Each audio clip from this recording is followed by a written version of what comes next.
Hey everyone, welcome to the Leader's Edge, your path to personal and leadership growth. I'm your host, Steve Steele, alongside my co-host and beautiful partner in leadership, Ernie Kumos. As certified speakers, coaches, and corporate facilitators, we're dedicated to bringing you powerful principles to fuel your leadership journey and personal growth.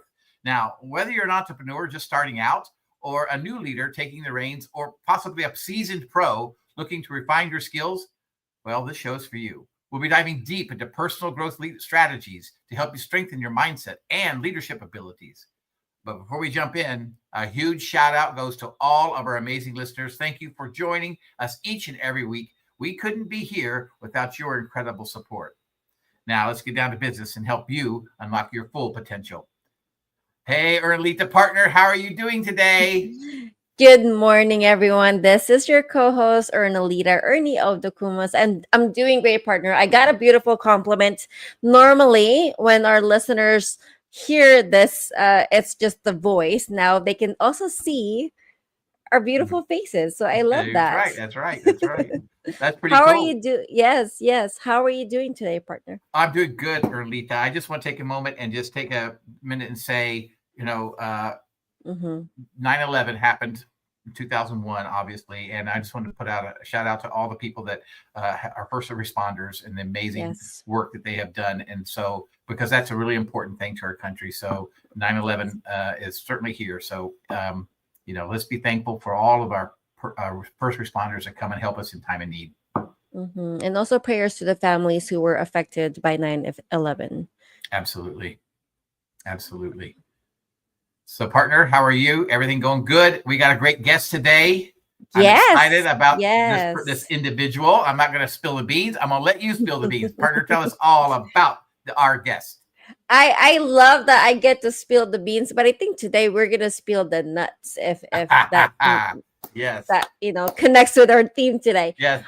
Our guest is a transformational leader, executive coach, and strategist with 25 plus years of experience in sales, manufacturing, and leadership development. He has led multi-million euro business transformations, built high-performance cultures across Europe, and authored Embracing Personal Evolution: Wisdom from a Squirrel's Journey. He blends proven systems with a people first mindset to help leaders and organizations grow with clarity, adaptability, and purpose, which is why there's a comment about the nut. Everyone, please help me welcome Mr. James Newell to the green room. Oh, there he is. Hey, how you guys doing? Oh, we're doing great. How are you today? Good. It's greetings from cold Germany. Oh, good to be here. Such an Germany. Yeah, it's an honor for you. I don't know if I believe that, James. You're wearing a polo shirt. Yeah, no, it's warm in my office, but it's getting cold. It's getting cold in Germany. James, embracing your inner squirrel. That's the title of our show today. The next nut in learning. You're going to have to tell us what all that's about. But first, before we start, let's kind of get a little bit about your story so our viewers kind of understand who you are. Okay. Well, I'm from New York. I grew up in upstate New York, been around the world a few times, and I grew up in a very interesting family dynamic. My mother is deaf. Both my parents speak sign language. My father's hearing. So I had to adapt and learn how to adapt quite quickly as a child between a mother who spoke. She's deaf, but she speaks. She doesn't speak very clearly, but I understood her. My father he hears. He's a perfect hearing. Maybe not anymore. He's getting a bit older now, but he had perfect hearing. He could speak clearly. And it was interesting. Sometimes it would speak and sign, or just sign and not speak. So I had, as a child, learned to adapt. And the key word is learn to adapt. Throughout, very interesting. We're a very highly communicative family. And as I grew up and learned, going through the different stages of childhood and juvenile delinquency, juvenile years, Yeah, Yeah, I got that. yeah, exactly. That a few things I really learned. I had to learn how to adapt Mm, versus being adopted by something. And that's something I write about in the book as well, is that I was always intentional about learning to be adaptive versus being adopted by the system. Was it a group home, or as a foster child, or into in a society? I was always learning intentionally to be adaptive, where I had the power and the sovereignty, versus being adopted. So my background from childhood through the young teen years to then even college, and then into the military, which I had no choice about. mm. And Mm. what brought me to then Europe was the desire to challenge what I call the American culture status quo. I wanted to learn new things outside of the US and how we look at the world from the US perspective. So had to adapt to a whole new culture, and been here in Yeah, Germany since 30 years. Wow, that's awesome. that is great. I have a question, but I don't think it's necessary for the show today. I will ask it offline. So you have a new book, as I have read on your bio, and it is called "Embracing Personal Evolution with Wisdom from a Squirrel's Journey." What is the book about? What's a Just squirrel's journey? I mean, Yeah. I love it. Yeah, you imagine the whole direction of the book is to be disruptive, just like the comments with the nuts and all that kind of stuff. But picture this: I know every listener has seen a squirrel in the Mm-hmm. park. What do Mm-hmm. squirrels do all day? What do they? How do they look? How do they react? How do they? You ever watch the squirrel? How does the squirrel interact with its surroundings? What do they do? Yeah. They're Yeah, very curious. They're always like running around searching for something, gathering. right? Yeah, gathering. And if you think about that inquisitive, that always looking for something new, looking for that next nut, what we Yeah. call the next nut of learning. Mm, A squirrel is always looking for food, looking for to build its nest, have a more sovereign nest, a bigger nest. And he's always gathering and scavenging and looking for new things. And he's very inquisitive. He's got very intensive hearing skills, and always aware and very quick and nimble. And that hyperactivity is something that I've learned. I'm hyperactive myself, but I've learned to turn that hyperactivity into I would call it a superpower, because that desire for that next nut of knowledge, that mm, desire to collect knowledge. Maybe I don't need it now, but always constant looking for something to learn, and then storing it away for winter, storing away for that future time that I might need to pull it off the shelf and say, I did learn this a few years ago. It's in my brain. I just need to reactivate it. And if you want to compare learning, the same type of learning that a squirrel has is the same type of learning that a child has. That very inquisitive, curious, no fear. Mm. A mm-hmm. child learns Oh without my gosh. no holds bars. They just learn and they make mistakes. They get up, they cry, sometimes they laugh, and they get up and they try it again. They learn again. That squirrel has that same type of learning style. And personal evolution is the whole idea of, how do I take that learning style and evolve in my person, evolve and adapt to every situation, regardless of what it is. Because squirrels are one of the most adaptive animals in the world. There are over 300 or 280, something like, Yeah, uh, types of squirrel, and there's one type that's extremely adaptable, and that's a gray squirrel. Wow.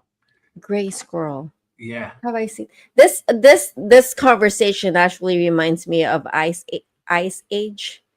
Yeah, exactly. I'd say the little Like in show, my mind, the movie Ice the Age. movie. There's Yeah. yes, I love that squirrel. Yeah, I and love that's him. yeah. and that's just so much fun, because people look at my CV, they look at my resume, they look at my history, the people who know me and say, you've learned different languages. You've learned to speak them in a manner that people ask you where you're from because they don't understand. You don't speak a dialect. You don't speak. You speak different dialects in German, for example. They always misplace me, but they never believe I'm an American. They ask me for my passport. Is that right? And then, learning a different, I went from startups to manufacturing, completely different environments, completely different. I'm not an engineer. And I Yeah. worked with engineers, and I was accepted by engineers because I adapted their language, adapted to the environment, and then learned enough to be able to get credibility with them to then learn even more. And when you're one step ahead, you always have the chance to actually close the gap and the knowledge gap that you might have by just being one step ahead and being intentional with what you learn. Wow. That's crazy. But James, here's the thing. Here's the thing that I, when we get into this, and I'm sure you're going to, add more as we go forward, but you're so right. Little children adapt so well, right? I mean, I have a little grandson, 2 or 3 years old. He adapts so quickly. He's up jumping on stuff and running. He has no fear at all, period. And I'm afraid he's going to hit his head or fall down and get hurt, but he has no fear. We learn as we grow to have fear. And so to adapt to this is going to cause us to have to reinvent ourselves. Exactly. And so you're going to have to teach me and teach our viewers what it means to reinvent, because I honestly, people need to know. I mean, they don't know. They're stuck in that, and they're not in adaptive learning. Like a squirrel or like a small child. They're in what I call adoptive learning. Yes, adoptive learning. And there's a difference between being adapted and being adopted. I love that. Yes. And you can be adaptive, which is you have the control. You can be intentional and you can adapt to something. That's something you decide. But when you're adopted by the system, if you're adopted by your culture, if you don't have a clear vision, I'll give you an example. A child who's very young is adopted by a family. He has no choice. The system puts him in that family. It puts him in the system puts him in the group home. The system puts him in the foster care. I'm speaking personal experience. I had no choice, but I did have the choice to adapt to that environment and learn how to survive. And that's what it's all about, making the conscious decision to adapt to your environment versus being adopted by it. Wow. That is very powerful. I think before we jump in on the teachings on the book, and again, everyone, please. I guess we have a published date for the book. It's James, actually out. It's out now. I'm just waiting for my publisher to give me the link that people can order, because it's going to be, it's ready. It's ready to print. And I'm actually waiting for my first copy myself. But I'll have that link. I'll have that link in the next few hours, and great. It'll be able to be ordered and delivered to your house. And I take it that image behind you is the image of the book, correct? So exactly. The viewers can see, and we are on YouTube. We're also on Facebook, all socials. You can see the image of the book, and you can definitely get that book once the link is available. Before we move forward, I have one question. James, what made you write the book? Good question. Basically, friends and family kept encouraging me, and people who have met me, they kept encouraging me you've got to share your story. But I never want to share my story. I was always afraid to be about me. And they said, no, share how you did what you did. Share why you learned that way, why you're in those situations. Share your learning style, because they realize going from startup world to then manufacturing. I have a very successful career in manufacturing. And then as a coach for manufacturing leaders are like, where does this come from? It's not, I didn't learn it. I didn't go to college for it. My background, didn't really promote that type of, standard, but it's my way of learning. And then people just say, hey, you've got to share that with other people, because every time you tell that story about how you learn, it inspires anybody who's in the room. So I realized okay, let me put that book, let me put my idea into, or how I learn, let me put it into, what do you call it, into the visualization on Mm-hmm. someone, actually, one of my best friends, he said, you learn like a squirrel. And that's what he said to me. And that's what kicked off the Man, that's entire book amazing. idea. Is I Wow. realize I'm hyperactive, I'm disassociative, I have the ability to separate and look at things differently. And just like a squirrel, they adapt, they don't care, they have a tribe, but they are extremely adaptive. They can move with their tribe wherever and survive.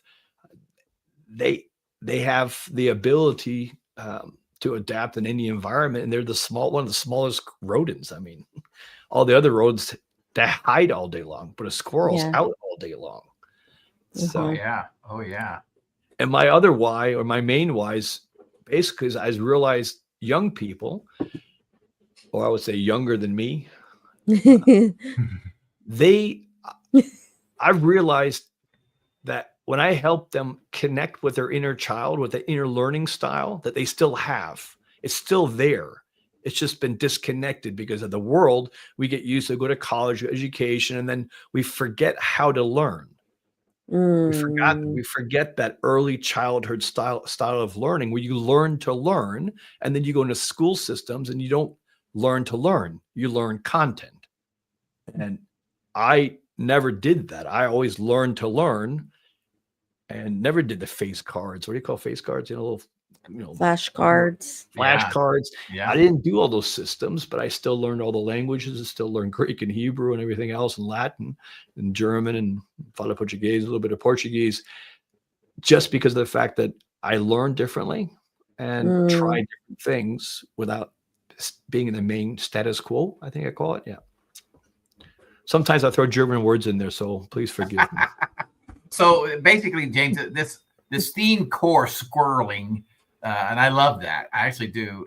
Is really the intentional gathering, experimenting, applying knowledge to navigate our purpose in life, and to help us with resilience. And I absolutely love that. And I think that the key concepts here for this is going to be what you call the squirreling method. And I think in just a few minutes we're going to get into that. So I said that's beautiful. Can you give us just before we go to commercial break, can you give us just a little bit of, maybe just about a minute, of what squirreling method looks like? Well, the squirreling methodology, the word squirreling doesn't exist. That word now does exist because it's my book, but squirreling with the squirreltism, which is the optimism of a squirrel. So you learn to squirrel, which is squirreling, with squirrelism, which is the optimism of a squirrel. And it's basically an acronym. And every letter of the word squirrel is the methodology, and it starts with start, to reconnect with your inner child. Your inner Beautiful. It starts with start. Okay. What a cliffhanger. I don't know how to proceed from here, but we will need to take a quick break. James, do you ever find yourself battling from self-doubts, struggling to trust yourself, or wishing you had more self-confidence to go after what you truly want? My name is Ernie to the Kumos, and I know what it feels like to shrink, second guess, and silence yourself. But I also know this: you don't have to stay there. You already have the power within you to rise, to own your own story, and to step into the confident version of yourself. Through Confidently You, I help women just like you break free from self-doubts and build the courage to thrive in both life and leadership. Together, we'll uncover the tools, strategies, and mindset shifts that will transform you the way you see yourself. If you're ready to stop shrinking and start shining, I'd love to help you. Visit me today at confidentlyu.club, because confidence isn't just for some people, it's for you.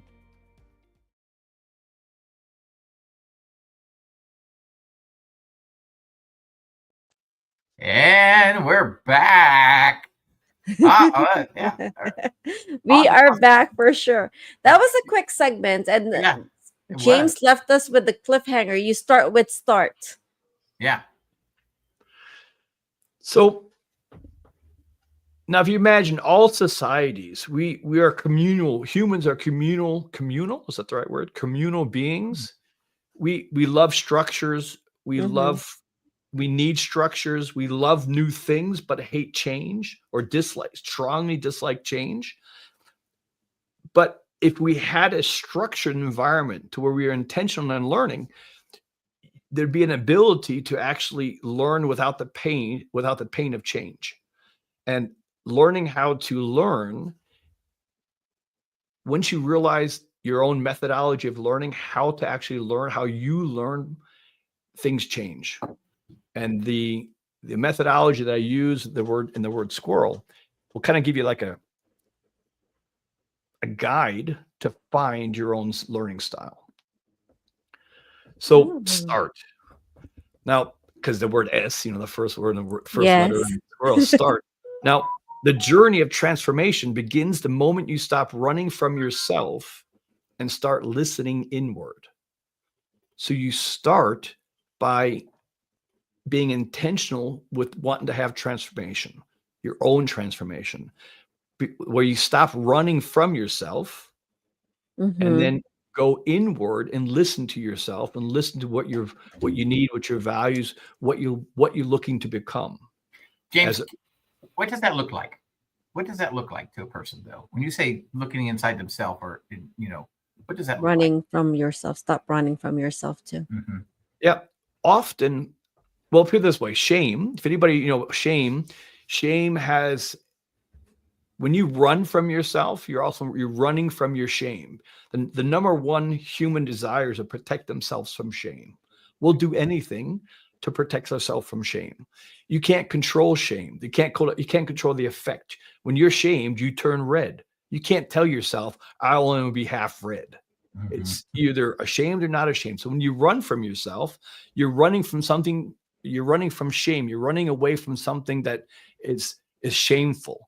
And when you haven't learned something, or you are feeling a lack of competence, it's because you haven't learned something. And often a result of lack of competence is shame, because you're ashamed that you didn't learn it then. So running away from that isn't going to help you, because it'll just make your desire to ignore your need for growth even larger. So looking inward to say, how did I learn before? When did I learn something? How did I learn something? And basically looking to reconnect with the inquisitive child, the childlike learning that we all have. We still have it. We still have it I can imagine, doesn't matter what the listeners, how old you are. There are times when you learn something and you're really excited to learn it. You might have been 40, 45, you out of college, you're already experienced, and you learn something new. That whole excitement, that's your inner child saying, this is how I used to learn before. That's why it's so positive, because you're like, I learned something new, and I tell all my friends that I learned something, or I'm all fired up. I can't sleep at night because I learned something new. I'm going to practice tomorrow. That type of energy is what I call the inner child, awakening the inner child, like learning to reconnect to that type of learning. That you have to look inward, and you have to look at those things you haven't learned, or things that you're running away from, to say, I don't need to run away. I can take those situations and say, what did I need to learn? What could I've learned? What can I learn? Yeah. Ooh, Yeah, okay. I do have an example for that, but we will use the next letter. What does Q stand for, James, on the squirrel? Quest.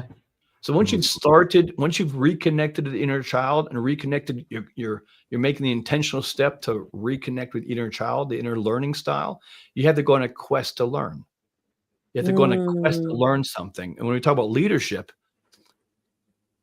going on to the quest to learn how to be a better leader. I was once asked from one of my mentors, who in a leadership course, who are my customers? And naturally, the room responded with Porsche, Mercedes-Benz, Ford, because I was auto manufacturing. Then he looked at it and says, no, your first customer is your employee, because they buy your style or they don't buy it. So to leadership, go on a quest to learn about your leadership style, learn about other leadership styles, go on a quest to learn something very intentionally. And that a quest has pitfalls, it has parties, it has, any quest has a goal. Go on a quest to learn something intentionally Yeah. with the end in mind. James, so the practical part of this is when a person really looks inside themselves and they decide that they've got to make a change and they want to grow, they have to intentionally do that, correct? But when they intentionally do that, you talk about the inner child. How does a person actually connect with the inner child to help you go on this quest? I mean, I know it's in the start piece, but how do they? Is it through meditation? Is it through awareness? What is it through, James? How does a person actually connect to that inner child piece to start this quest? It comes back to memories. It comes back, meditation, or how you want to call the different ways of remembering your past, remembering those times that you last learned something that you enjoyed, that you're really fired up about. There are times, that's what I'm saying, that it's about memories, about going back and looking for that last nut of knowledge that actually inspired you. You'll find it if you look for it. You ask yourself, you reflect long enough and look deeply, you'll get answers. You'll realize that there's something motivated you when you learn something new. The question is do we do that actively? Do we even do that intentionally? Yeah. I see. Okay. So based on my understanding, start would be like that decision of going back, and then once you have made that decision, then go through that journey or go through that quest. And as you have mentioned, I love the transparency. It will not be a straight line, right? There will be pitfalls, there will be challenges, struggles along the way. And then you have another letter, which is you. What does you stand for? You means unpack the status quo. Now, throughout the book, I have a squirrel, as you see, the little squirrel on the back end. That it looks like a kid's book, but it's actually an adult's book. But it's the whole reason it's adaptive, and also it's very disruptive. So, unpack the status quo. You have to imagine that squirrel with a heavy backpack with lots of stuff in it, and that backpack is he's bent over. He can't carry it. It's dragging him. It's basically weighing him down. That's the status quo. Everything you learned, your societal expectations, the different things that your status quo, what you're currently carrying around with you about learning, about your history, about society, you have to unpack that and question it. Give you an example. In Japan, I was there for a couple of times. Well, it's been actually almost half a year there. And the status quo of an American coming to Japan, you have the choice to learn about their culture before you get there, or you can be confronted with it when you're there. And I was ignorant and didn't research the societal norms of elder to young person to positions. Even the position, he was younger in a higher position, and he had I want to call a servant, but somebody who was a different type of position was below him. I greeted, for the press conference, I greeted his servant, his I can't think of the word in Japanese, but and what happened was that my status quo of bringing my American expectations, what I understood to be normal societal norms, hindered me from actually being successful because I wasn't ready to learn about another culture. So I had to unpack you have to unpack your status quo.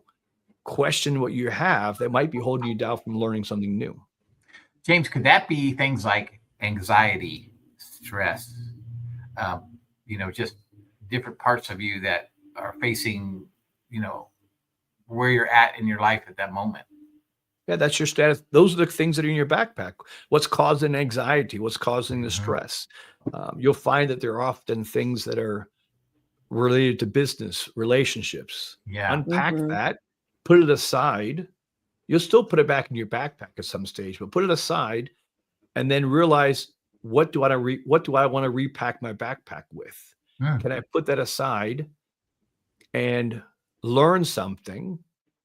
I can unpack my anxiety with a relationship and Yeah. use that, unpack it, look at it, reflect on it, and say, is this what's weighing me down? Is this what's keeping me back from learning? That's also a very intentional step to learn something new. I love that. Yeah. And once you've Letting- unpacked, go ahead. Now, one of the things is letting go. Letting go isn't failure. It's preparation for what you meant to carry next. I love that. I love that. Oh, letting That's go is great. not a failure. It's preparation For what you're meant to carry next. for what you're meant to Mm. carry next. So sometimes people say, well, you have to let go. And if you let go of something, you might let go of it might be failure. It might be, but it isn't. Letting go isn't failure. It's preparing you. It's preparation for what you're meant to carry next, which means you might carry in your status quo backpack, you might carry something new that you've learned. Yes. Mhm. Oh, okay. I love that idea. That's good. So we have start, we have key quest, and we have unpack. The next letter that I'm thinking is I. What does I stand for in the squirrel? Well, John Maxwell once said, you cannot give what you do not have. Yes. So invest in yourself so that you can invest in others. So the I stands for invest. So once you've unpacked, you're on your mission, you're on your quest, you're connected with your inner child, invest in yourself, invest in that learning. Is it a book? Is it a podcast? Is it a course? Is it a leadership course? Doesn't matter. Make the investment in yourself with the motive to invest in others. That's Because beautiful. you can't give other people what you don't have. Exactly. And, Yes. And oftentimes, I've heard John say this as well. When you ask a person where they at in their personal growth journey, they look at you and go like, "What do you mean? What does that mean? Personal growth journey? And what I love about it is it has to be intentional. It has to be intentional, and you're making that investment in yourself. That's beautiful. What does R? There's 2 R's. What does the first R mean, James? Well, the first R is reflect. So reflection. Now, growth requires the courage to question the old stories that you've told yourself and the wisdom to write new ones. And reflection is what enables you to do that. So reflecting like a squirrel would be, picture this, you're looking into a mirror with a mirror behind you. What do you see? Endless mirrors. Yeah. So the reflecting like a squirrel is taking the time to reflect about the reflection. Look past your past. Keep looking at those reflections and reflect constantly. Always looking to reflect. Did I learn something? What did I want to learn? Did I learn how to learn again? So it's reflecting unendless, I think the word unendless in English, unendless reflection. It's a word now, I think. Endless reflection. That's beautiful. I had a thought. So does this mean to, and I think I'm going back to the unpack aspect of it. Because when you're reflecting, are there moments, or will there moments in that reflection wherein you are learning something that you can keep, but also learning something that you can enhance? Exactly. I'll give you an example. Preparation is half the battle. There's a good old quote from, I think, G.I. Joe. Preparation is half the battle. So if you're going to learn something new, you unpacked your status quo, you're intentionally learning something new, you're intentionally learning about something you decided to learn about, and you're now learning intentionally. So you plan an experiment, you plan an application of something, you plan to apply something you've learned through a leadership course, something you've learned through one of the books or podcasts. You've learned something, you want to apply it quickly to your environment, with your people. Now there's 2 ways of doing it. You can just plan it, do it and then reflect over what happened. Or you can be prepared for failure, for success, for neutrality. You can plan out that and ask yourself, what would I like to happen? What's the goal? What's the target condition of this experiment? What do I want to learn through this experiment, through the application? What could happen? Good, bad, or ugly, doesn't matter. What could happen? Exercise, execute, and then in the reflection, play the what happened, play the experiment. The application is in a meeting. You try a new tool, a new way of communicating. What happened in that meeting? Reflect like that film. Run that film past your mind and say, what happened? What actually happened? Not the results, but the process behind the results. How do people respond? Reflect on how people, their tonality of how they responded. Was someone louder? Was someone excited about what you said or the new tool? Be very look at a reflection as a crystal ball or as a disco kugel and disco ball. When the light hits it, you get different different points, different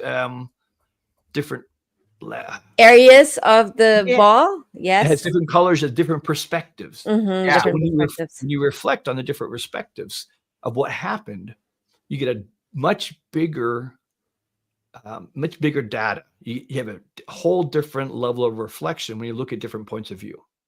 I love it. I have a follow-up question, partner. Can I go? Go right ahead. So on the reflection aspect, I know these teachings are based on your journey. I just saw the title. The name on your book is Eric. Now I want to call you Eric, right, James?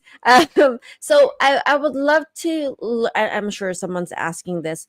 What was that moment for you in your own journey when you learned to actually reflect, and what did that look like? I was in jail. Ooh. Oh, now we're getting deep. Yeah. Okay. I was in jail. I was in jail and I got out of jail with a chance to go into like what I call a halfway house for young adults. And in that interview, the actual guy who interviewed me, the director of the house, he didn't want me. He looked at my file and said, "This guy's too dangerous. This is not going to work. It's not going to work for this house." And he gave me the ability and to make a choice between starting a new life in that home before I went in the military, which I had no choice about, which, paid off well. That's what you meant. Yeah. Yeah. So in that moment, the biggest reflection I had, he asked me, look at all the different perspectives coming from who you are. Who is talking about you? Why should I take you into this program to give you a chance? What are the perspectives from other people? So I had to learn to reflect through the eyes of different people, from my parents, from people I've worked with, people who work with me, different perspectives. And I needed to give him feedback on what they saw in my potential. Why should I give myself a chance? That's the key thing. Why should I give myself a chance?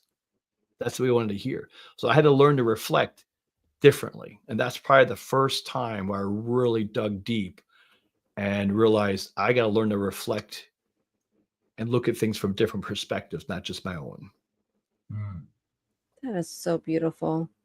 Thank you for sharing that. And I want more deep stories like this. Okay. We will need to take a quick break. James just shared the first few letters on the word squirrel, and we actually have, I don't want to say it, it's not a word. So we went over S, which is start, Q, quest, U, unpacked, I, invest, and R as reflect. Squirrel. Is that how we're gonna call it? Squirrel. When we return, we will go over the last three letters, which are R, E, L. We will be right back to the Leader's Edge.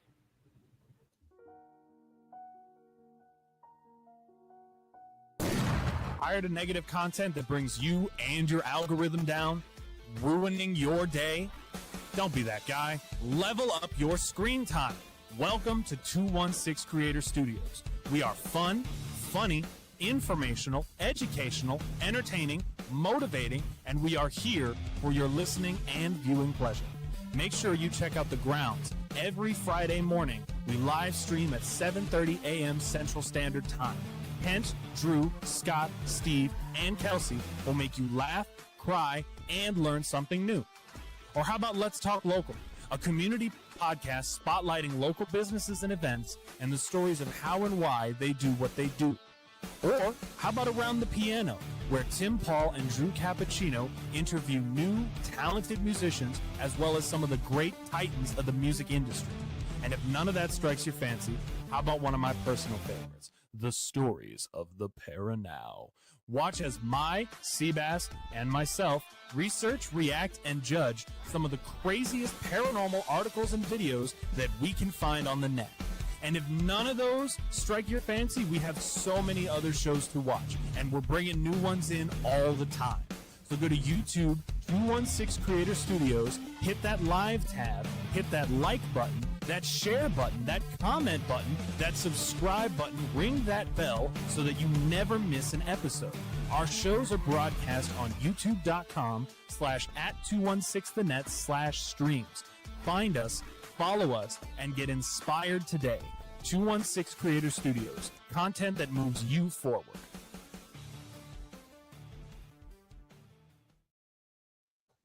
Hey everyone, welcome back to the Leader's Edge. I'm Steve Steele, my co-host Ernie DeCumos, and our special guest today, James Newell.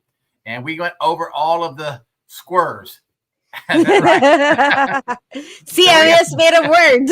Right, you made a word, Ernie. So, James, we got 3 letters left, and we're going to finish up on here. So, take us to the next one, the next R. What is that? Now, R. Now, your values are the compass for your evolution. Without them, you're gathering blindly. And with saying that, the next R is reinvent. When you reinvent yourself through what you've learned, when you reinvent who you want to become, as you reinvent how people see you, when you reinvent your direction, when you reinvent yourself, you have to have a good understanding of your values. And through learning, through adaptive, through the entire squirreling learning, you learn at some stage, you're going to have to reinvent yourself. And my own reinvention went from juvenile delinquent to military, successful military, fast tracked in the military, left the military in 95, went on learned German quite quickly. Actually, I learned German as a fitness trainer, helping people make decisions by giving 2 exercises in broken German. And I reinvented myself from a fitness trainer to basically helping Groupon establish themselves in Europe and basically launched the travel industry through Groupon with total, I call reinvention. I went from selling cars in German and in English to then learning German as a fitness trainer, then to the startup world, and from the startup world got headhunted away to the manufacturing world. So my story is a constant story of reinventation. I've reinvented my career path the entire time, and the only way I reinvent is because I learned differently. I learned how to learn, and learn like a squirrel. Yeah, I'm curious. I love that story. So completely different dynamic and completely different work cultures, completely different fields, basically, is what I'm looking for. That's the word that I'm looking for. But in that reinvention process, James, were there moments, were there parts of that reinvention journey that you can potentially lose yourself? Yeah. And how can we find our way back and learning that, okay, I am reinventing for the good for this phase of my life right now, or I'm reinventing in a negative way, if that makes sense? Yeah. Well, for me, like I said at the beginning, with your values are the compass for your evolution, for a reinvention, the evolution. If your values are strong and your values are culturally recognizable values. I mean, we're talking about good values.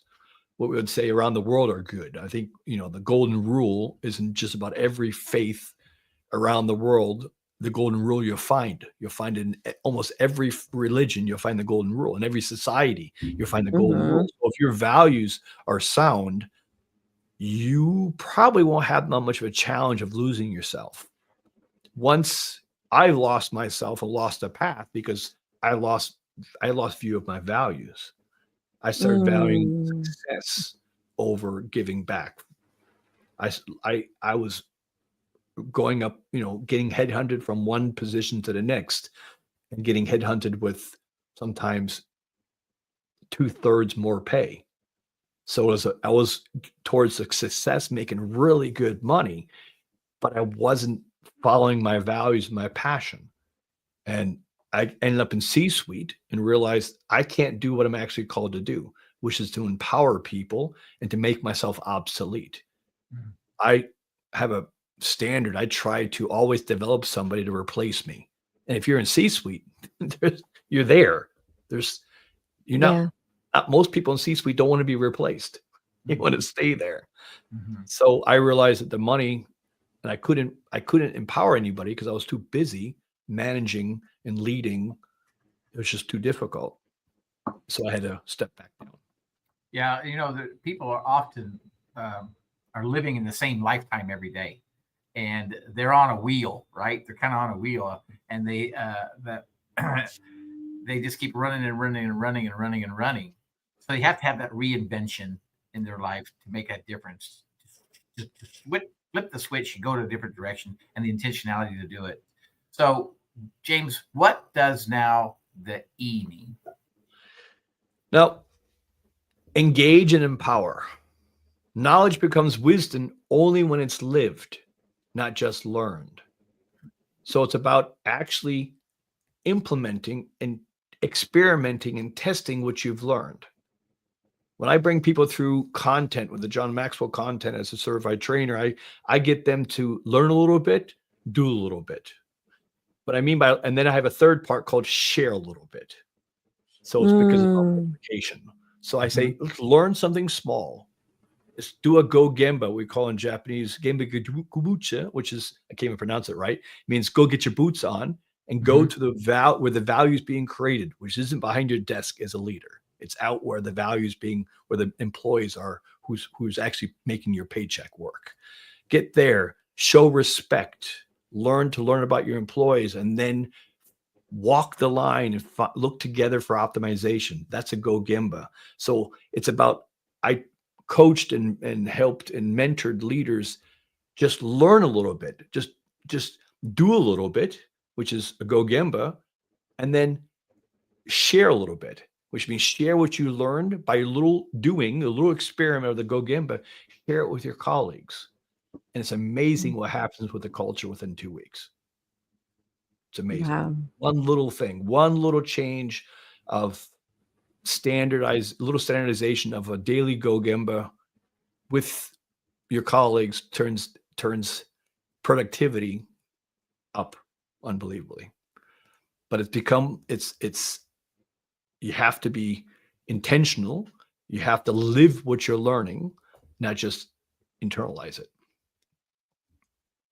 I love that. Okay. What does L stand for, James? Well, like I said before, true evolution is a choice, not a coincidence. You have to show up for it, eyes open and heart engaged. And what I mean by that is that you have to leverage everything you've learned, everything you're constantly intentionally learning, leverage that to serve your tribe. Leverage that to serve your people, serve your tribe, serve your community. Leverage it to serve others. I see. Okay, I have a follow-up question, partner. Can I go? Partner, absolutely. No. I'm kidding. So, okay, I'm curious on the leverage piece. I love these teachings, definitely love them, and I would love to apply it in my life.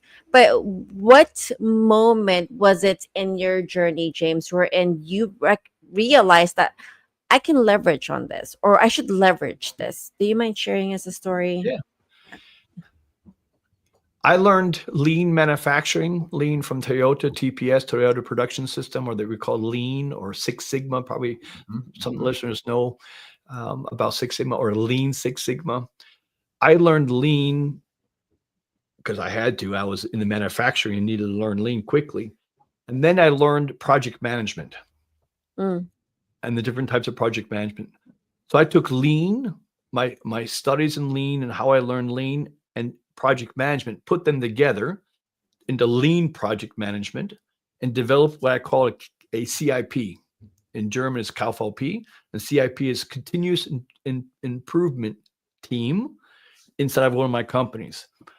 And I leveraged all the learnings that I just got. I mean, I've been using only for a couple of years, but I leveraged them to empower a team from different departments. I basically pull people who wanted to be part of this continuous improvement team, pulled them together for a team, and taught them lean and agile project management together, or lean project management, taught them something completely new. They had never known about, they had no idea what lean was, and they were not project managers, and learned this in an environment where they could learn to learn.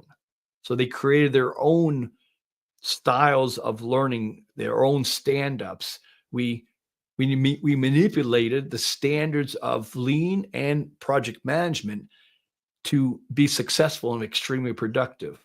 So I leveraged those learnings into an environment with a team and said, hey, you guys have a safe environment. This is your forest. You guys can learn. I call the 80-20. I said 80% of your time is for work, the projects we're doing. 20% is where you're investing in yourself, learning, or investing in others as mentor. So I actually dedicated an entire day. How they split those 8 hours up was their job.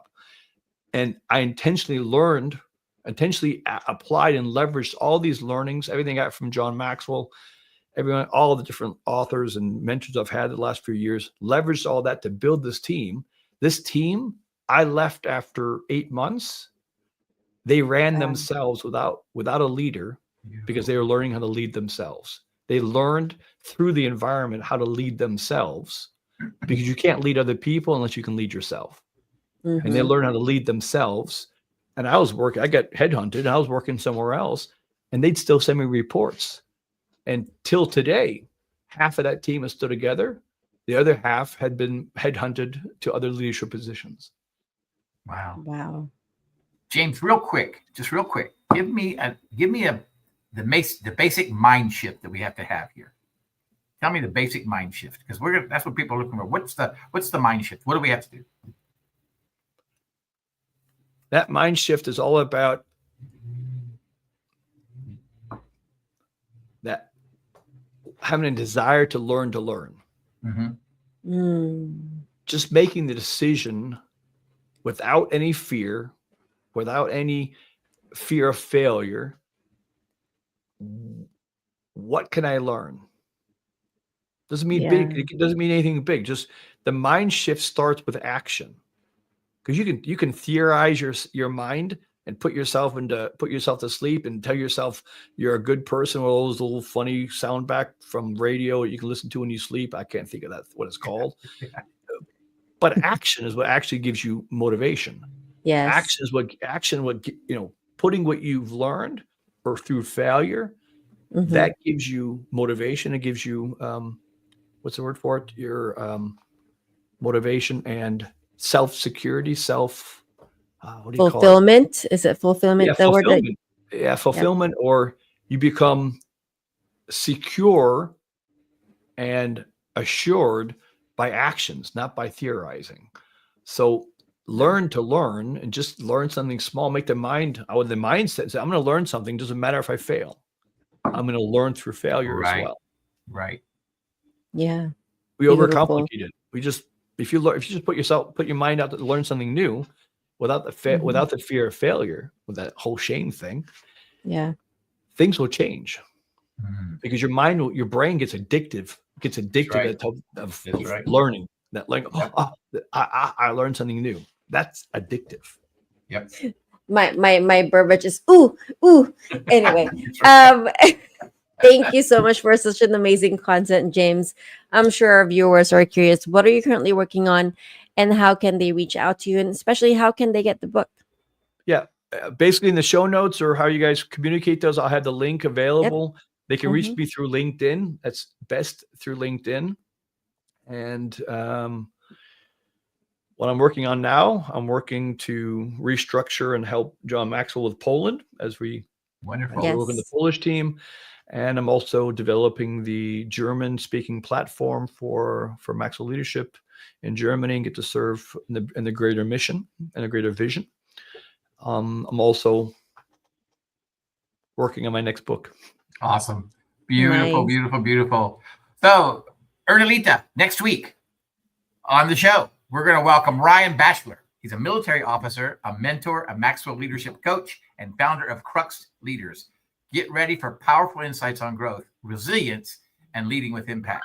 So you don't want to miss that. And James, as always, thank you so much for today. We greatly appreciate the time that you spent with us today in the teaching. Thanks for having me. It was an honor to be on live with you guys, and I really enjoyed the time together as well. Wonderful. Yes, thank you so much. And just a reminder, you can find The Leader's Edge now on YouTube, Apple Music, Spotify, or wherever you listen to your favorite podcast.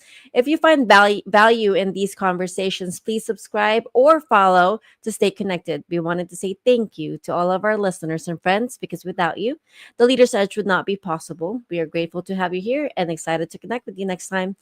Bye, everyone. Bye, everyone. Ciao. Have a great day.